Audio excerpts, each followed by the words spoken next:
We hear all the time, whenever there's an election in Europe, about the rise of populism, about the rise of the far right. How do you interpret that pejorative term? I think in part it's an attempt to control the narrative.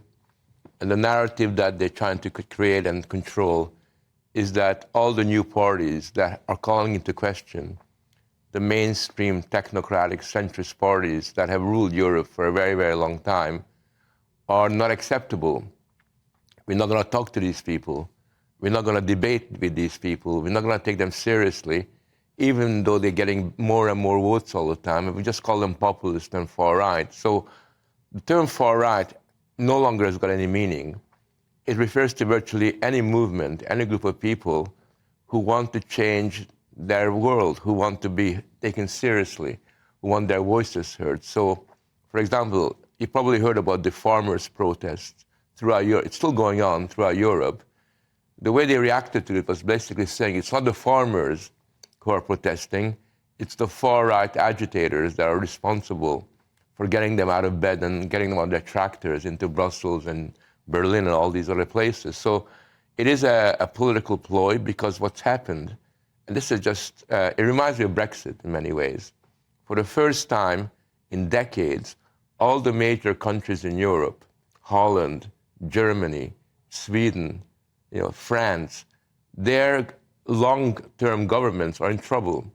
They're losing their legitimacy, they're losing their support. And all these new parties are coming up and rising and calling into question the old order. And I think that's their reaction to that. Will they allow the inevitable to happen, though? There's an increasing feeling that the disinclination of the incumbents to relinquish an inch of the control that they've become used to. In that climate, are they going to accept the reality of the rise of those parties that they dismiss or deride as populist and far right? Will they surrender power to those kinds of movements that the people seem to want? That's a very good question. You probably know that in Holland, where you had Wilders, his party had the largest amount of vote. He was by all rights meant to be the prime minister. They've done their best to try to avoid that happening. So they are trying to kind of fight back. The really important country is France, where the Rassemblement National, under this new star, Jordan Bardella, is topping the polls, far more popular than Macron, the existing president. And I talked to some people who are members of the deputies in the assembly in Paris, and they were telling me that what they're now doing is to make sure that they don't get into the same difficulty that Trump did, is basically they're designating, they got a list of 200 people who they want to put into different positions within the civil service, the foreign office, the state, so that when they come into power, because they're very confident they're going to win, they're going to have people there who can play those roles. And when I asked them, do you think they're going to let you come into power? They kind of winked at me and they said, we hope so. Because that's the big question. They are challenging the old order, and it's very difficult to know what's going to happen. Because there is that feeling all the time, when various continents refer to it in different ways, the swamp, the blob. It's very difficult to get around the fact that there are entrenched bodies within the continents, the civil servants, the bureaucracies, who to some extent, the politicians come and the politicians go, but the ideology and the agenda of the civil servants in each case is what's simply administered by the elected representatives. How do you get that other tier of obstruction out of the way of the so-called populists? Very difficult, but in addition to the problem, there's another problem, which you probably know that Giorgia Meloni won the election in Italy, another populist, but she's behaving like a good girl ever since she's been in power. And the reason for that is because Italy has large debts to the European Union, to the Commission there, and they've been able to use the financial institutions and the banks as a way of disciplining Italy and restraining Meloni from carrying out her promises. So Meloni, to some extent, has been captured by these international institutions who are very carefully looking at Italy and telling her, in a sense, we'll let you get by, we'll help you with your economic policies, but you in return have got to play by our rules. And that kind of manipulation, that kind of control, the thwarting of the democratic will is going to be a problem in France, it's going to be a problem in Holland and elsewhere. So in addition to the civil service and the entrenched bureaucracy, you also have these international organizations who are able to wield tremendous power to make sure that the populist will and the populist dream doesn't get realized. Because of what you're saying, it's very interesting to me that the West criticises Russia, let's say, for having no democracy, which increasingly to me seems rich. You know, I wonder at the extent to which the West, given what you're saying, is still able legitimately, seriously, to criticise the state of democracy in Russia. When you look east, you know, and we traditionally say there is no democracy in Russia, but are we still able properly to criticise them for that? Well, you can criticize Russia as long as you don't have a double standard and you take the same approach towards your own deficiencies. I think that there is a lot of problem with democratic, representative democracy in Europe, in the western part of Europe, which is very rarely acknowledged. You know, you can have a situation in Britain where you can have a party like UKIP or various other parties getting substantial amounts of votes, 15, 16%, and not getting a single representative in Parliament, which is is a condemnation of the kind of democratic institutions that we have. So you can criticize that, but and you should. In Russia, we have a different problem. In Russia, the problem is that there has never been a historical tradition of party politics, of democratic decision-making. There you've had a situation where the Russian society has been very, very centralized.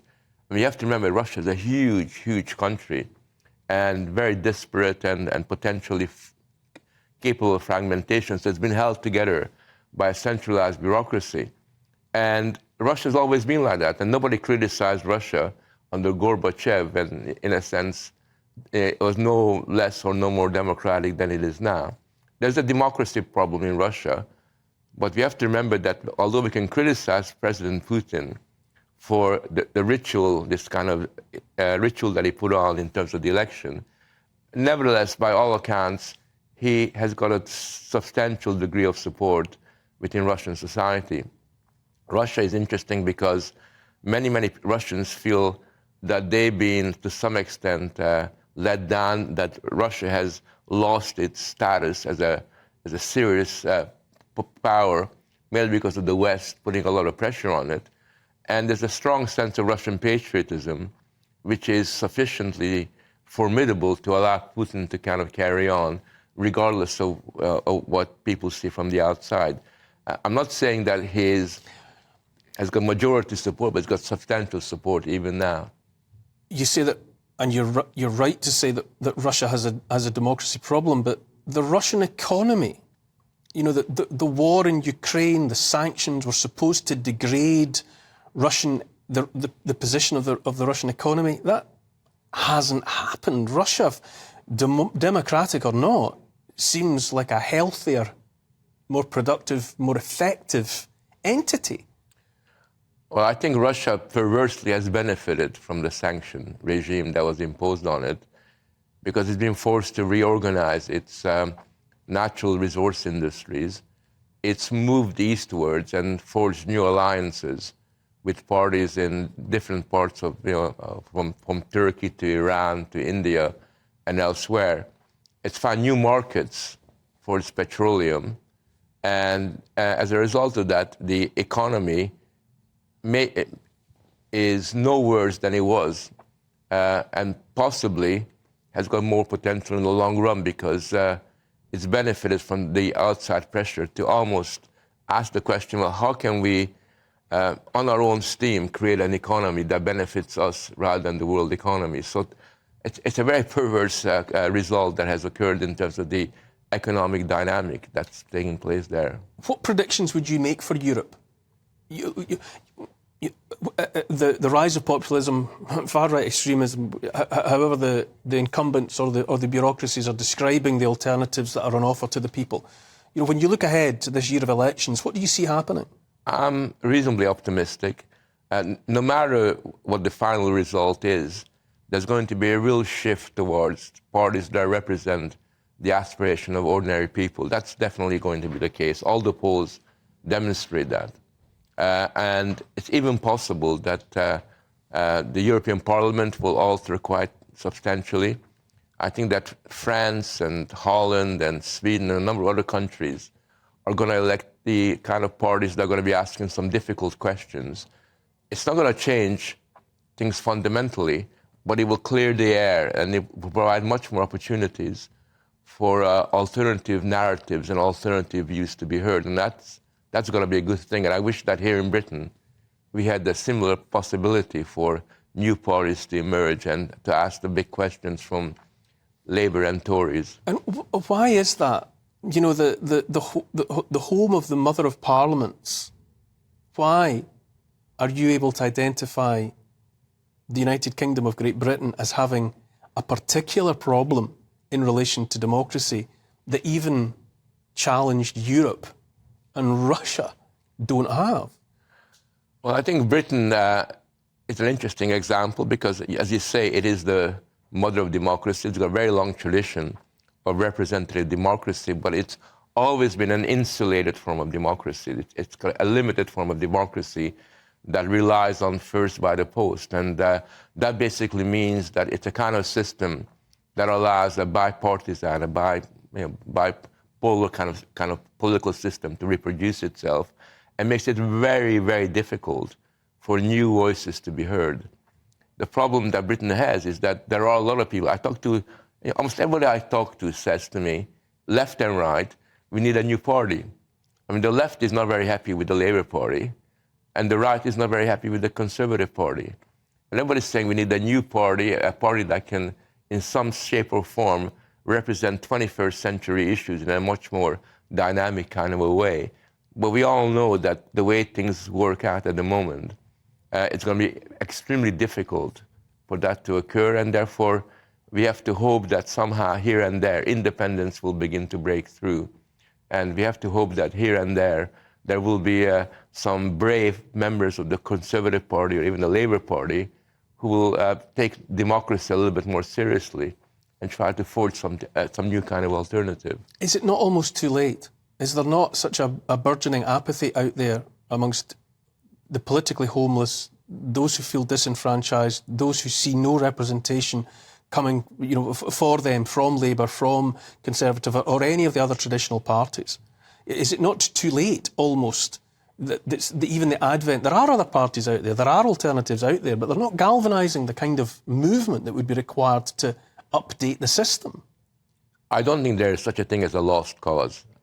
If I did think that, I think I wouldn't be on your show, wouldn't be arguing, wouldn't be discussing, because I think as long as the human spirit lives on, as long as people are able to look around themselves and wish to take control over their lives, there's always a bit of hope. And I'm very much thrilled by what happened in Ireland recently. Every single mainstream party was on one side, the people were on the other side, and the parties got defeated. Similarly here in Britain, a lot of people are leaving their parties. There's no enthusiasm for those mainstream parties. And somehow, one way or the other, something's going to give, something's going to happen that will create the potential, the basis for some new movements to emerge. Something's got to happen, indeed.